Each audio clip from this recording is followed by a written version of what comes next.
بسم اللہ الرحمن الرحیم۔ السلام علیکم ورحمۃ اللہ وبرکاتہ۔ دوستو، کل ہم نے سورہ بقرہ کی آیات نمبر 1 سے 10 تک کا ترجمہ کیا تھا۔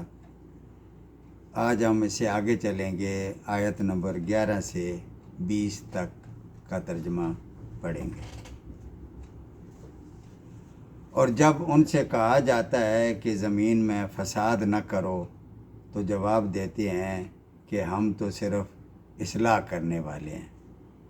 یہاں پہ فساد کا مطلب یعنی جب حضور صلی اللہ علیہ وآلہ وسلم کو مان لیا کہ اللہ کے رسول ہیں، تو جب اللہ کی راہ میں خرچ کرنے کا تقاضا آتا ہے، اللہ کو قرض حسنہ دینے کا تقاضا آتا ہے، جنگ کے لیے سامان لینا ہوتا ہے اور اسی طرح جنگ کے لیے تیار ہونا ہوتا ہے، تو یہ لوگوں کو منع کرتے ہیں۔ یعنی لڑائی اچھی چیز نہیں ہے، ڈائلاگ سے بھی سارے مسئلے حل ہو سکتے ہیں، یعنی ایمان والوں کے دل میں فساد پیدا کرتے ہیں۔ خبردار ہو جاؤ، یہی لوگ فساد کرنے والے ہیں لیکن شعور نہیں رکھتے۔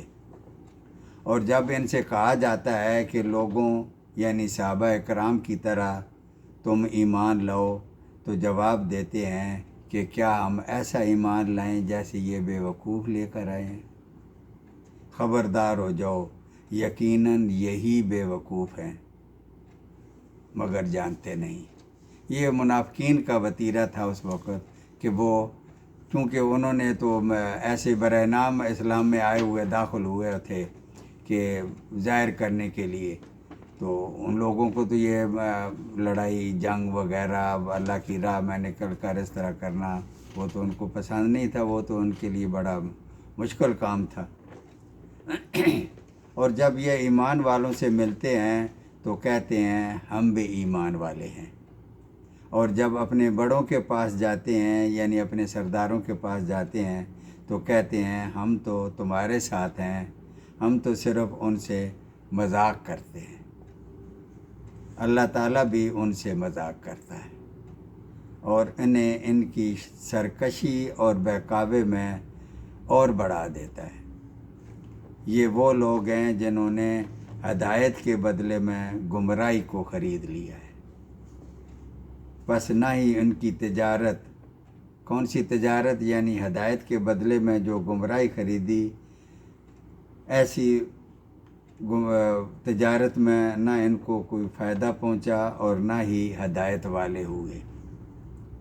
یہ ساری گفتگو منافقین کے بارے میں ہو رہی ہے۔ ان کی مثال اس شخص کی سی ہے جس نے اندھیرے میں روشنی کے لیے آگ جلائی، آس پاس کی چیزیں روشنی میں نظر آنے لگیں تھیں تو اللہ تعالیٰ نے ان کے نور کو لے لیا، اللہ تعالیٰ نے ان کا نور چھین لیا اور انہیں اندھیروں میں چھوڑ دیا۔